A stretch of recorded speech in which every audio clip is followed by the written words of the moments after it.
നമസ്കാരം. Jose John view എന്ന എൻ്റെ യൂട്യൂബ് ചാനലിലേക്ക് സ്വാഗതം. ഇറാൻ അമേരിക്ക യുദ്ധം വീണ്ടും തീപിടിക്കുന്നു എന്നുള്ള വാർത്തകളാണ് ഈ ദിവസങ്ങളിൽ നമ്മൾ പത്രങ്ങളിൽ കാണുന്നത്. ദീർഘകാലമായി നടക്കുന്ന ഇസ്രായേൽ അമേരിക്ക ഇറാൻ യുദ്ധം, ഒരുപക്ഷെ ഹമാസ് ഇസ്രായേൽ പ്രവേശിച്ച സമയത്ത് ആ യുദ്ധം തുടങ്ങിയിട്ടുണ്ട്. അപ്പോൾ അത് എപ്പോൾ ഇറാനിലേക്ക് എത്തും എന്നുള്ളൊരു സംശയം മാത്രമേ ഉണ്ടായിരുന്നുള്ളൂ. ഇറാനിലേക്ക് ഏറ്റവും അവസാനമാണ് എത്തിയത്. അതുവരെ അത് ഇറാൻ്റെ കൈകളുടെ നേരെയായിരുന്നു. ആത്യന്തികമായിട്ട് ഇറാനിലെത്തി. ഇറാനിൽ 2 തവണ അമേരിക്ക ബോംബിംഗ് നടത്തി. രണ്ടാമത്തെ ബോംബിങ്ങിനെ തുടർന്ന് പിന്നീട് കുറേ കാലം വെടിനിർത്തൽ പീരീഡുകൾ ഉണ്ടായി. ആ വെടിനിർത്തൽ പീരീഡുകളിൽ അവസാനം ജൂൺ 17 ഒരു മെമ്മോറാണ്ടം ഓഫ് അണ്ടർസ്റ്റാൻഡിംഗ് ഉണ്ടായി. ഇത്തരം കാര്യങ്ങളൊക്കെ നമുക്കറിയുന്നതാണ്. 60 ദിവസത്തെ മെമ്മോറാണ്ടം ഓഫ് അണ്ടർസ്റ്റാൻഡിംഗ് ആണ് അവിടെ രൂപപ്പെട്ടത്. അപ്പോൾ ആ സമയത്ത് പരസ്പരം വെടിവെക്കുകയാലെന്നും ചർച്ചകളിലൂടെ ബാക്കിയുള്ള കാര്യങ്ങൾ പരിഹരിക്കാമെന്നും ഹോർമുസ് കടലിടുക്ക് തുറക്കുന്നതിനെ സംബന്ധിച്ചുള്ള കാര്യങ്ങൾ വളരെ വേഗത്തിൽ എത്തിക്കാമെന്നും അതുപോലെ ഇറാനെ ഓയിൽ വിൽക്കാൻ അനുവദിക്കുമെന്നും പിന്നെ ഇറാൻ്റെ ഫ്രോസൺ അസറ്റ്സിനെ കുറിച്ചുള്ള ചർച്ചകൾ വരാമെന്നും ഒക്കെയുള്ള ധാരണയിലാണ് ഈ മെമ്മോറാണ്ടം ഓഫ് അണ്ടർസ്റ്റാൻഡിംഗ് രൂപപ്പെട്ടത് എന്നുള്ള കാര്യങ്ങളൊക്കെ നമുക്കറിയുന്നതാണ്. പക്ഷെ അതിനുശേഷം ജൂൺ 25 ഇറാൻ അതിലെ പോയ കപ്പലുകളെ ആക്രമിച്ചു. അതിൻ്റെ അടിസ്ഥാനത്തിൽ അമേരിക്ക തിരിച്ച് കുറേ ആക്രമണങ്ങൾ നടത്തി. അതോടെ അവിടെ നിന്നു. തിരിച്ച് ഇറാൻ അവരുടെ കുറച്ച് മിസൈലുകളും ഡ്രോണുകളും ഒക്കെ കുവൈറ്റിന് നേരെ, ബഹ്റൈന് നേരെ ഒക്കെ അയക്കുകയുണ്ടായി. അവ ഇൻ്റർസെപ്റ്റ് ചെയ്യപ്പെട്ടു. അത് കഴിഞ്ഞ് വീണ്ടും ഇപ്പോഴാണ് ഈ കഴിഞ്ഞ തിങ്കളാഴ്ചയാണ് വീണ്ടും ഇത് സ്റ്റാർട്ട് ചെയ്യുന്നത്. പക്ഷേ അതിനിടയിലൂടെ ശ്രദ്ധിക്കണം, ഇറാനിൽ വലിയ കാര്യങ്ങൾ നടന്നുകൊണ്ടിരിക്കുകയാണ്. അവിടെ മരിച്ചുപോയ അല്ലെങ്കിൽ കൊല്ലപ്പെട്ട ഖമനേയുടെ ശവസംസ്കാരം 100 ദിവസം അത് ഉള്ളിൽ വെച്ചിട്ട്, അപ്പം ശവസംസ്കാരം എന്ന് പറയുമ്പോൾ ഖമനേയുടെ ബോഡി ഉണ്ടോ ഇല്ലയോ ഒന്നും അറിയാൻ പാടില്ല. കാരണം ഒരു ക്ലോസൻ കോഫിനാണ്.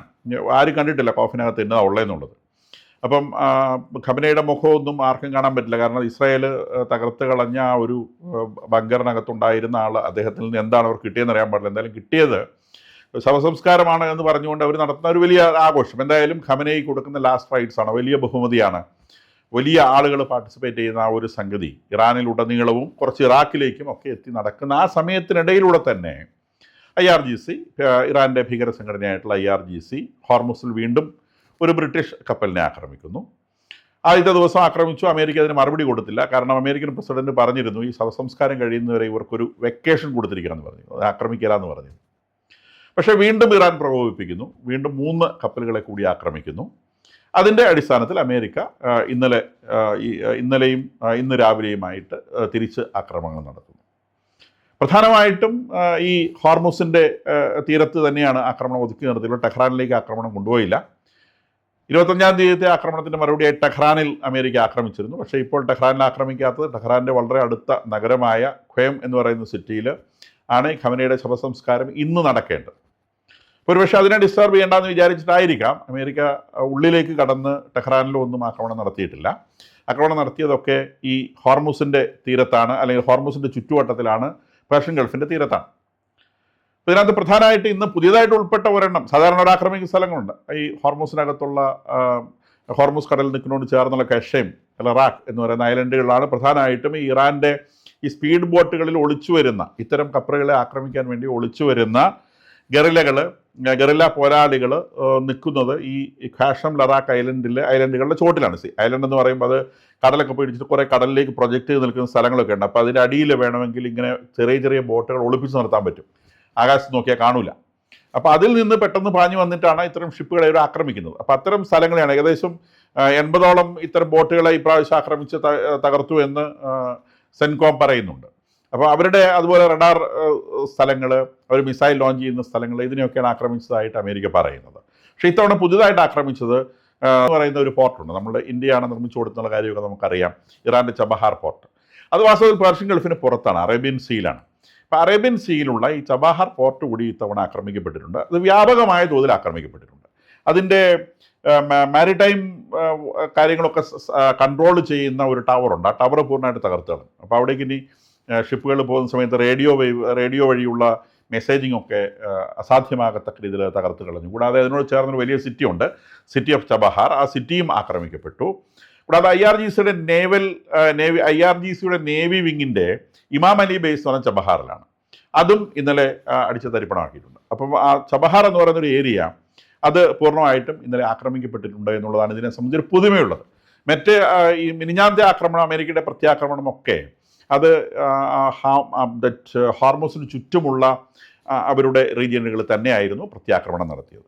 അപ്പോൾ ഇതൊക്കെയാണ് ഈ ദിവസങ്ങളിൽ സംഭവിച്ചത്. അപ്പോൾ ട്രംപ് ഇതിനിടയിലൂടെ ആസ് യൂഷ്വൽ നമുക്കറിയാവുന്ന പോലെ നാറ്റോ സമ്മേളനം ഇവിടെ ടർക്കിയിൽ നടക്കുകയാണ്. അപ്പോൾ അതിനുവേണ്ടി ട്രംപ് അവിടെ വന്നിട്ടുണ്ട്. അപ്പോൾ അദ്ദേഹം ആദ്യം ഇവരുടെ ആക്രമണം, ഈ IRGCയുടെ ആക്രമണം കേട്ട ഉടനെ അദ്ദേഹം പറഞ്ഞു memorandum of understanding is over, അത് കഴിഞ്ഞു. പിന്നീട് അദ്ദേഹം പറഞ്ഞു എന്നെ സംബന്ധിച്ചത് കഴിഞ്ഞു. പിന്നെ അദ്ദേഹം പറഞ്ഞു വേണമെങ്കിൽ നെഗോഷിയേറ്റേഴ്സ് അവരുടെ പണി ചെയ്തോട്ടെ എന്ന് പറഞ്ഞു.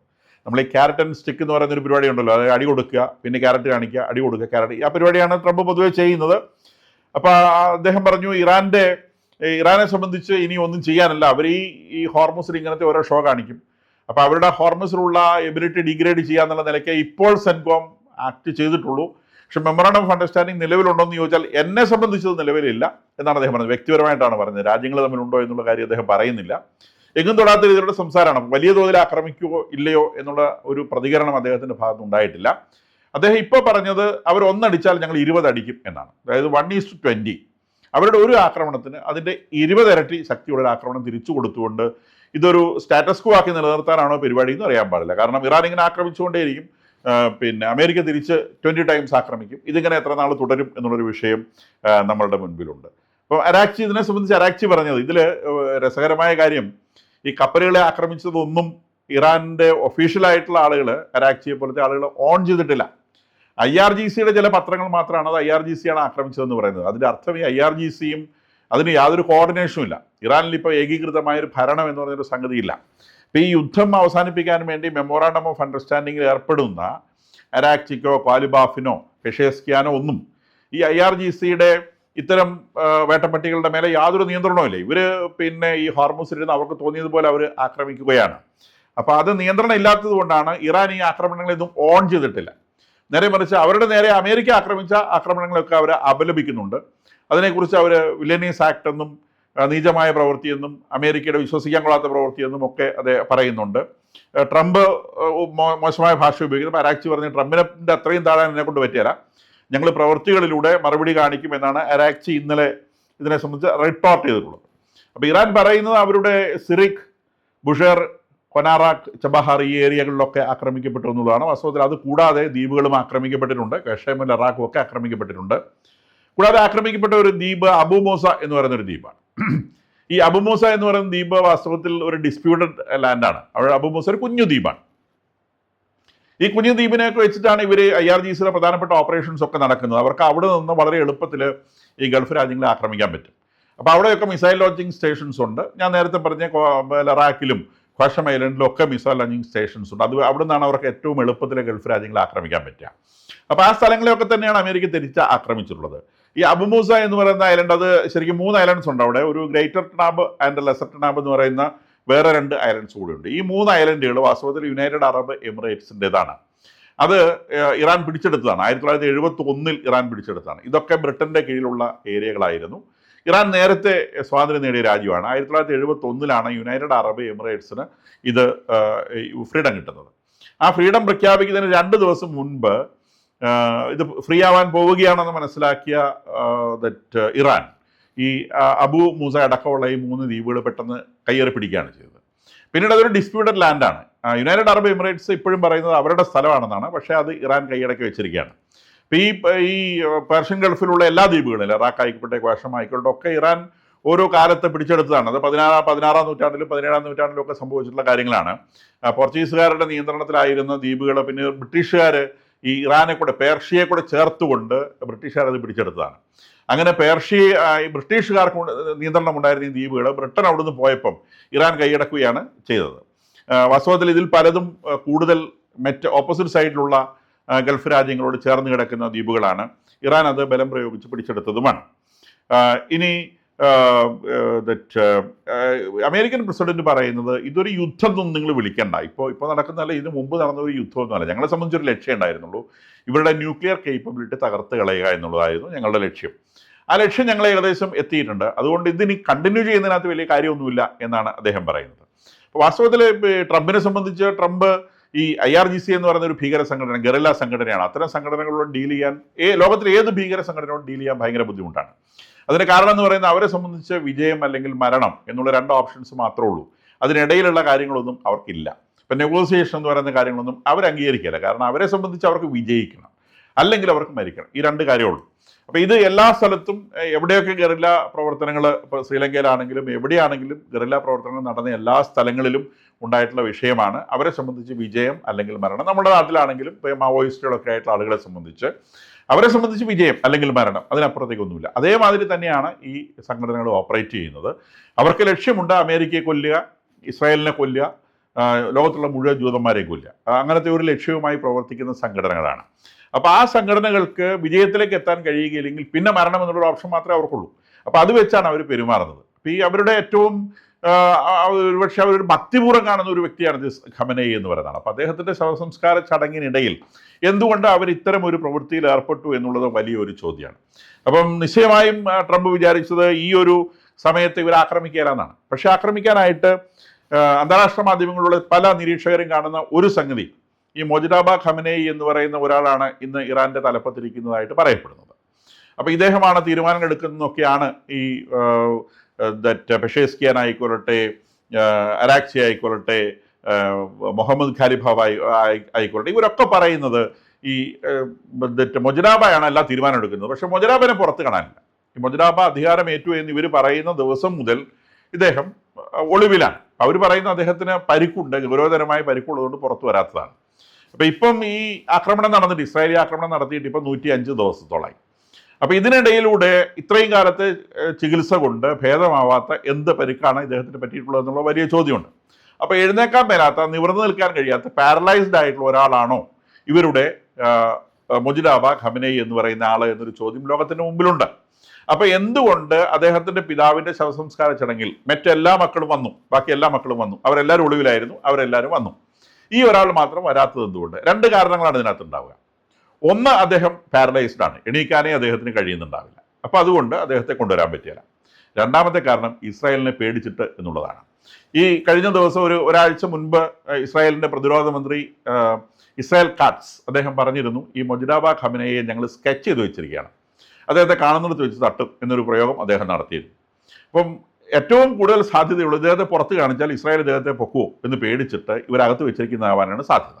അപ്പം അങ്ങനെ വരുമ്പോൾ അതൊരു നാണക്കേടാണ്. ഒരു രാജ്യം അവരുടെ തലസ്ഥാനത്ത് നടക്കുന്ന ഒരു സ്ഥലത്ത് ലക്ഷക്കണക്കിന് ആൾ, അവർ പറയുന്നതനുസരിച്ചാണ്, മില്യൺസ് ഓഫ് പീപ്പിളാണ്, 10 ലക്ഷങ്ങളുടെ മൾട്ടിപ്പിൾസ് ആണ് അവർ പറയുന്നതിനനുസരിച്ച്. ഇറാനിലുള്ള സോഷ്യൽ മീഡിയ പറയുന്നതിലൊക്കെ വളരെ കുറവാണെന്നാണ് പറയുന്നത്. എന്തായാലും ശരി, ഇവർ പറയുന്നത് മില്യൺസ് ഓഫ് പീപ്പിൾ. അങ്ങനെ മില്യൺസ് ഓഫ് പീപ്പിൾ ഗ്യാദർ ചെയ്യുന്നതിന് നടുക്ക് രാജ്യത്തിൻ്റെ തലസ്ഥാനത്ത് അവരുടെ നേതാവിന് പ്രത്യക്ഷപ്പെടാനുള്ള ധൈര്യം പോലും ഇല്ലെങ്കിൽ പിന്നെ ആ രാജ്യത്തിന് ഇസ്രായേലിനോട് എങ്ങനെ ചെറുത്ത് നിൽക്കാനാവും എന്നുള്ളൊരു ചോദ്യോടെ വരും. ആ ചോദ്യത്തെ ചെറുക്കാനാണ് അവരിപ്പോൾ അമേരിക്കയെ പ്രകോപിപ്പിച്ചത് എന്ന് വേണം വിചാരിക്കാനെന്നാണ് ഒരു കൂട്ടം നിരീക്ഷകർ പറയുന്നത്. കാരണം അമേരിക്ക തിരിച്ചാക്രമിക്കുന്ന സമയത്ത് ഇവർക്ക് കുറേ സെക്യൂരിറ്റി റീസൺ ഉണ്ട്. ഇദ്ദേഹത്തെ പുറത്തു കൊണ്ടുവന്നു കഴിഞ്ഞാൽ സെക്യൂരിറ്റി റീസൺ ഉള്ളതുകൊണ്ട്, ഇപ്പോൾ യുദ്ധം നടന്നുകൊണ്ടിരിക്കുകയാണ്, സെക്യൂരിറ്റി റീസൺ ഉള്ളതുകൊണ്ടാണ് മൊജ്തബ ഖമനേയിയെ പുറത്ത് കാണിക്കാത്തത് എന്നൊരു ന്യായം പറയാൻ വേണ്ടിയാണ് IRGC ഇപ്പോൾ ഈ ശവസംസ്കാര ചടങ്ങുകളുടെ ഇടയിലൂടെ അതിലെ കടന്നുപോയ കപ്പലുകളെ ആക്രമിച്ചത് എന്നാണ് പറയുന്നത്. അപ്പോൾ IRGCക്ക് ഇതിന് പറയാനൊരു ന്യായമുണ്ട്. അവർ പറയുന്നത് ഈ ഗൾഫ് ഹോർമസ് സ്ട്രൈറ്റ് എന്ന് പറയുന്നത് ഞങ്ങളുടേതാണ്, അതുകൊണ്ട് ഞങ്ങളുടെ അനുവാദം ഇല്ലാതെ ഒരു ഷിപ്പ് ഇതിലെ കടന്നു പോകണ്ട. ഞങ്ങളുടെ അനുവാദത്തോടു കൂടി വരുന്ന ഷിപ്പുകളൊക്കെ ഞങ്ങൾ പറയുന്ന റൂട്ടിലൂടെ സഞ്ചരിക്കണം. അവർ പറയുന്ന റൂട്ട് എന്ന് പറയുന്നത് ഇറാനോട് ചേർന്ന് കിടക്കുന്ന ഖ്വാഷം എന്ന് പറയുന്ന ഐലൻഡുണ്ട്, അതിൽ നിന്ന് കുറച്ച് വിട്ട കടലിലേക്ക് നീങ്ങി കിടക്കുന്ന ലറാക്ക് എന്ന് പറഞ്ഞൊരു ഐലൻഡുണ്ട്. അപ്പോൾ അവർ പറയുന്ന റൂട്ട് എന്ന് പറയുന്നത് അങ്ങോട്ട് പോകുമ്പോൾ ലറാക്കിൻ്റെയും ഖ്വാഷമിൻ്റെയും ഇടയിലൂടെ കടന്നു പോകണം. തിരിച്ചു വരുന്ന സമയത്ത് ഖ്വാഷമിൻ്റെയും ഇറാൻ മെയിൻ ലാൻഡിൻ്റെയും ഇടയിലൂടെ കടന്നു വരണം.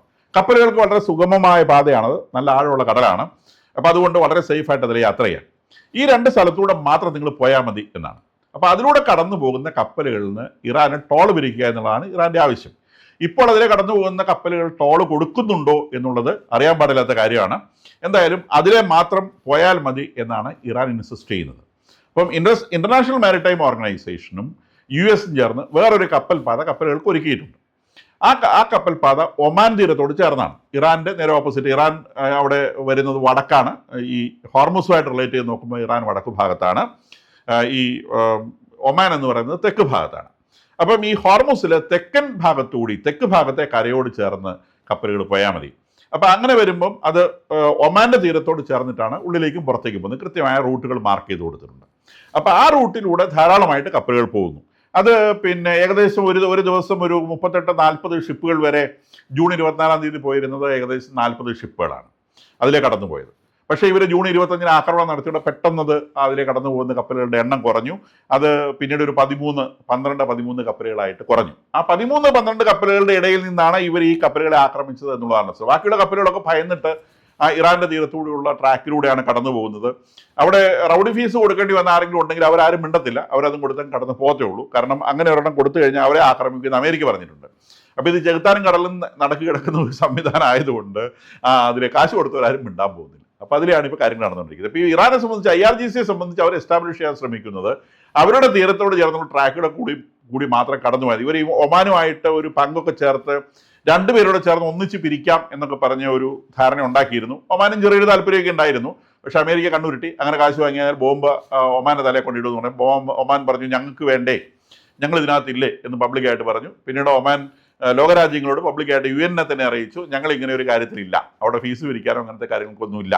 അപ്പോൾ അതിൻ്റെ അടിസ്ഥാനത്തിലാണ് UN സെക്രട്ടറി ജനറൽ പറഞ്ഞത് അതിലേക്ക് കൂടി കടന്നു പോകുന്ന കപ്പലുകൾക്ക് ഫ്രീ മാരിടൈം ആക്സസ് വേണം, അവിടെ ആരും കാശ് പിരിക്കരുതെന്ന് പറയുന്നത് അങ്ങനെയാണ്. അപ്പോഴാണ് ഇവർ പിന്നെ ഈ IRGC പറയുന്നത് ഞങ്ങൾ അവിടെ നിന്ന് പിരിവെടുക്കും, ഞങ്ങൾ പറയുന്ന ട്രാക്കിൽ കൂടെ പോയി ആക്രമിക്കും. അതാണ് ഇപ്പോഴുണ്ടായിട്ടുള്ള ഈ പറയുന്ന ആക്രമണങ്ങളുടെ പിന്നിലുള്ളത്. അപ്പോൾ IRGC ഇനി ഇത് കണ്ടിന്യൂ ചെയ്യാണ്. ഒരുപക്ഷെ ഒരു UN പ്രമേയത്തിന് തന്നെ സാധ്യതയുണ്ട് ഇറാനെതിരായിട്ട്. ഹോർമുസ് കടലെടുക്ക് അവർ റൗഡിത്തരം കാണിക്കുന്നതിനെ സംബന്ധിച്ച് അതൊരുപക്ഷെ അമേരിക്കൻ പക്ഷെ സംബന്ധിച്ച് വലിയ വിജയമായി തീരും. ഇറാന്റെ നേരെ ഇപ്പോൾ അനുകൂലിച്ച് സംസാരിക്കുന്ന രാജ്യങ്ങളൊക്കെ അവരെ എതിർക്കേണ്ടി വരും. കാരണം അവരൊക്കെ ടോൾ കൊടുക്കേണ്ട ഒരു സാഹചര്യത്തിലേക്കാണ് ഈ കാര്യങ്ങൾ എത്തുന്നത്. ടോൾ കൊടുക്കണമെന്ന് ചോദിച്ചാൽ ഞങ്ങൾ ടോൾ കൊടുത്തതിലെ പൊക്കളാന്ന് പറയാൻ ചൈന പോലും തയ്യാറാകുക എന്നുള്ളതാണ് വാസ്തവം. അപ്പം ഇത് ഈ ഡിപ്ലോമസി എന്ന് പറയുന്നത് വിവരമുള്ളവർക്ക് പറഞ്ഞിട്ടുള്ളതാണ്. അത് അരാക്ചിയും കാലിബാഫും ഒക്കെ ചെയ്യുന്നുണ്ട്. IRGC എന്ന് പറയുന്നത് വിവരം കെട്ട മനുഷ്യർ. അവർക്ക് ഡിപ്ലോമസി എന്താണെന്ന് അറിയാൻ പാടില്ല. അവർ ഒറ്റപ്പെട്ടാലൊന്നും അവർക്ക് പ്രശ്നമല്ല. അവരുടെ മുദ്രാവാക്യങ്ങൾ, അവർക്ക് സ്വന്തത്തിപ്പാനുള്ള വഴി ഇതൊക്കെ അന്വേഷിച്ച് അവർ ആക്രമിക്കുന്നതാണ്. ഒരുപക്ഷെ ഇറാനെ തന്നെ കുടുക്കിൽപ്പെടുത്തുന്നതാണ് നമ്മൾ കാണുന്നത്. അപ്പം ഇത്തരം ഭീകര സംഘടനകൾ കൈയടക്കിയിട്ടുള്ള രാജ്യങ്ങളെ എക്കാലത്തും അവരുടെ ഇരുട്ടിൽ കഴിയേണ്ടി വന്നിട്ടുണ്ടെന്നൊരു വാസ്തവമാണ്. ഇപ്പോൾ ലെബനോണിൽ ഹിസ്ബുള്ള നയിക്കുന്ന റീജിയനുകൾ, അല്ലെങ്കിൽ ഹിസ്ബുള്ള ഭരിക്കുന്ന റീജിയനുകളിൽ അവരുടെ അതീശത്വമാണ്. ഹമാസ് ഗാസയിൽ അവർക്ക് ഭരണമുള്ള സ്ഥലത്ത് അവരവരുടെ കാൽച്ചോട്ടിൽ ആളുകൾ നിർത്തും. അഫ്ഗാനിസ്ഥാനിൽ താലിബാന് ഭരണമുള്ള സ്ഥലത്ത് അവരുടെ കാൽച്ചോട്ടിലുള്ള ആളുകൾ നിർത്തും. അവർ പറയുന്നത് പോലെ 6-ാം നൂറ്റാണ്ടിലെ സംസ്കാരം വെച്ചുകൊണ്ട് അവിടെ ആളുകളെ ഭരിക്കും. അപ്പോൾ ഇത് ഇറാനിൽ സംഭവിക്കുന്നു എന്നുള്ളതാണ് വസ്തുത. IRGCയുടെ പിടിയിൽ നിന്ന് രക്ഷപ്പെടാൻ മാത്രം ഇപ്പോഴും ഇറാനിലെ ഡെമോക്രാറ്റിക് ഭരണകൂടം വളർന്നിട്ടില്ല എന്നുള്ളതാണ് ഇതിനകത്ത് നമ്മൾ കാണുന്ന ഒരു സംഗതി എന്ന് മനസ്സിലാക്കാം. അതിനിടയിലൂടെ വളരെ പ്രധാനപ്പെട്ട ഒരു കാര്യം സംഭവിച്ചിട്ടുണ്ട്. അത് വാസ്തവത്തിലെ എല്ലാ പത്രങ്ങളുടെയും ഏറ്റവും വലിയ ഹെഡ്ലൈൻ ആവേണ്ടതായിരുന്നു. നമ്മളുടെ പത്രങ്ങളിൽ ഒന്നും അത് കണ്ടതുപോലുമില്ല. അത് ഗാസയിലെ ഭരണം ഹമാസ് ഉപേക്ഷിക്കുന്നു എന്നുള്ള വാർത്തയാണ്. അപ്പോൾ അത് മിനിഞ്ഞാന്നാണ് ആ തീരുമാനം പറഞ്ഞത്. ഹമാസ് പറഞ്ഞു ഇനി ഞങ്ങൾ ഗാസ ഭരിക്കുന്നില്ല. ഗാസയിലെ ഭരണം ടെക്നോക്രാറ്റിക് കമ്മിറ്റി എന്ന് പറയുന്ന ട്രംപ് നേരത്തെ പ്രപ്പോസ് ചെയ്തൊരു കമ്മിറ്റിയുണ്ട്. ആ കമ്മിറ്റിക്ക് അവർ വിട്ടുകൊടുക്കാൻ തയ്യാറാണ്. കഴിഞ്ഞ ജനുവരി മുതൽ ആ കമ്മിറ്റി ഓപ്പറേറ്റീവാണ്. അവർ ഈജിപ്തിൽ ഇരുന്നുകൊണ്ടാണ് ഭരണം നടത്തുന്നത്. അപ്പോൾ അവർ ഇനി ഇങ്ങോട്ട് ഗാസയിലേക്ക് വരാം. ഇസ്രായേലിൻ്റെ പെർമിഷൻ കിട്ടിയാൽ ഉടനെ അവർക്ക് ഗാസയിലേക്ക് വരാം. കാരണം ഗാസയിലേക്ക് ആര് പ്രവേശിക്കണം, ആര് പോകണ്ടെന്നൊക്കെ തീരുമാനിക്കുന്ന ഇസ്രായേൽ തന്നെയാണ് പ്രത്യേകിച്ച് പ്രവേശിക്കുന്നത്. അപ്പോൾ അതുകൊണ്ട് അവരുടെ അനുവാദം കിട്ടിയാൽ അവർ വന്ന് ഭരണം ഏറ്റെടുത്തോട്ടെ എന്ന് ഹമാസ് പറഞ്ഞു. 2007 മുതൽ അവിടെ ഗാസ ഭരിക്കുന്നത് ഹമാസാണ്. ആ ഹമാസ് ഇപ്പോൾ അത് വേണ്ട എന്ന് പറഞ്ഞ ലോകത്തിലെ ഏറ്റവും വലിയ വാർത്തയാണ്. പക്ഷേ ആ വാർത്ത മാധ്യമങ്ങളൊന്നും കാര്യമായിട്ട് റിപ്പോർട്ട് ചെയ്തില്ല എന്നുള്ളൊരു സംഗതിയുണ്ട്. ഇനി എന്തുകൊണ്ട് ഹമാസ് ഇങ്ങനെ ചെയ്തു എന്ന് ചോദിച്ചാൽ ഹമാസിന്റെ പിടി കയ്യിൽ നിൽക്കാത്തത് കൊണ്ടാവാം ഒന്ന്, അല്ലെങ്കിൽ ഇസ്രായേൽ പറയുന്ന പോലെ ഇത് ഹമാസിന്റെ ഒരു സൂത്രമാവാം. ഇസ്രായേൽ പറയുന്ന ഹമാസിന്റെ സൂത്രമാണ്. കാരണം ഡിസാം ചെയ്യണം എന്ന് ഹമാസിനോട് പറഞ്ഞിട്ടുണ്ട്. അതായത് ആയുധങ്ങൾ വെച്ച് കീഴടങ്ങണം എന്നുള്ളത്. ആ ആയുധം വെച്ച് കീഴടങ്ങുക എന്നുള്ള ആ ഒരു കണ്ടീഷൻ ഒഴിവാക്കാൻ വേണ്ടി ഹമാസ് എടുക്കുന്ന ഒരു സൂത്രമാണ് ഭരണമാറ്റം എന്ന് പറയുന്നത്. അപ്പം ഹമാസിന്റെ കയ്യിൽ ആയുധം ഇരിക്കുന്നിടത്തോളം കാലം അവിടെ ആര് ഭരിക്കാൻ വന്നാലും അവൻ ഈ ഹമാസിന്റെ തോക്കിൻ കീഴിലായിരിക്കും, അവൻ പറയുന്നത് പോലെ ഭരിക്കും. അപ്പോൾ ഒരു പ്രോക്സിയെ വെച്ച് ഭരിക്കാനുള്ള ഹമാസിന്റെ സൂത്രമാണ് എന്നാണ് ഇസ്രായേൽ പറയുന്നത്. പക്ഷെ വലിയ വാർത്താ പ്രാധാന്യമുണ്ട്. 2007 മുതൽ ഭരിച്ചിരുന്ന ആ സംവിധാനം നാളെ മുതൽ അവിടുത്തെ സിവിൽ അഡ്മിനിസ്ട്രേഷൻ ഞങ്ങൾക്ക് വേണ്ട എന്ന് പറയുകയാണ്. അപ്പം അതെങ്ങനെ വരും? അപ്പം അവിടെ ശരിക്കും ബോർഡ് ഓഫ് പീസ് എന്ന് പറഞ്ഞ സാധനം ട്രംപ് അവിടെ സ്ഥാപിച്ചു വെച്ചിട്ടുണ്ട്. അതിൻ്റെ ചെയർമാൻ ട്രംപ് തന്നെയാണ്, ടോണി ബ്ലെയർ ഒക്കെയുള്ള ആ വലിയ കമ്മിറ്റി. ആ കമ്മിറ്റി ഇതിനെക്കുറിച്ച് റെസ്പോണ്ട് ചെയ്തത് അവർ പ്രവർത്തിച്ച് കാണിക്കട്ടെ എന്നാണ് അവർ റെസ്പോൺസ് പറഞ്ഞത്. നെതന്യാഹു പറഞ്ഞത് ഞാനിത് വിശ്വസിക്കുന്നൊന്നുമില്ല, ആയുധം വെച്ച് കീഴടങ്ങാതെ ഇവിടെ ഒരു ടെക്നോക്രാറ്റിക് കമ്മിറ്റിയും ഭരിക്കാൻ വരണ്ട, ആദ്യം ഹമാസ് ആയുധം വെച്ച് കീഴടങ്ങട്ടെ. ഇനി ഇതിലിടയിലൂടെ അവിടെ സംഭവിച്ചത് നമുക്ക് നേരത്തെ അറിയാവുന്ന ഒരു എല്ലോനൊക്കെ മാർക്ക് ചെയ്തിരുന്നു. 54% ഇസ്രായേലിൻ്റെ കയ്യിലും 56% ഗാസയുടെ കയ്യിലുമായിട്ട്. ഗാസ അന്ന് ഹമാസ് ഭരിക്കുന്നു, അല്ലെങ്കിൽ ഹമാസിൻ്റെ കയ്യിലായിട്ടെന്ന് വേണമെങ്കിൽ പറയാം. പക്ഷേ ഈ ബഹളങ്ങൾക്കിടയിലൂടെ ഇറാൻ യുദ്ധത്തിനിടയിലൂടെ പാലസ്തീൻ ലെബനോണിലെ പ്രശ്നങ്ങൾക്കിടയിലൂടെ ഇസ്രായേൽ അതിനകത്ത് കുറേ സ്ഥലം കൂടി പിടിച്ചെടുത്തു. ഇപ്പം 70% പ്രദേശവും ഗാസയുടെ 70% പ്രദേശവും ഇസ്രായേലിൻ്റെ നിയന്ത്രണത്തിൽ, പരിപൂർണ നിയന്ത്രണത്തിലാണ്. ബാക്കി 30% ഇപ്പോൾ ഗാസ ഹമാസ് നിയന്ത്രിക്കുന്ന ഒരു കണ്ടീഷൻ ഉള്ളൂ എന്നുള്ളൊരു കാര്യവും അവിടെ നിലനിൽക്കുന്നുണ്ട്.